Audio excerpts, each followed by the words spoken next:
Kuhangaika na mahangaiko na shughuli za kila siku zimewafanya wanadamu kumsahau Mungu wao. Nikiwa nayo mali bila Yesu bure, heshima madaraka bila Yesu bure, mauti yaningoja kama vile mamba awindapo mawindo katika bahari.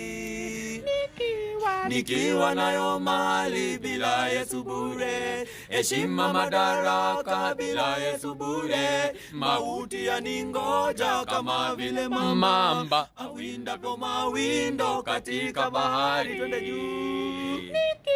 Nikiwa nayo mali bila Yesu bure, heshima madaraka bila Yesu bure, mauti yaningoja kama vile mamba awindapo mawindo katika bahari.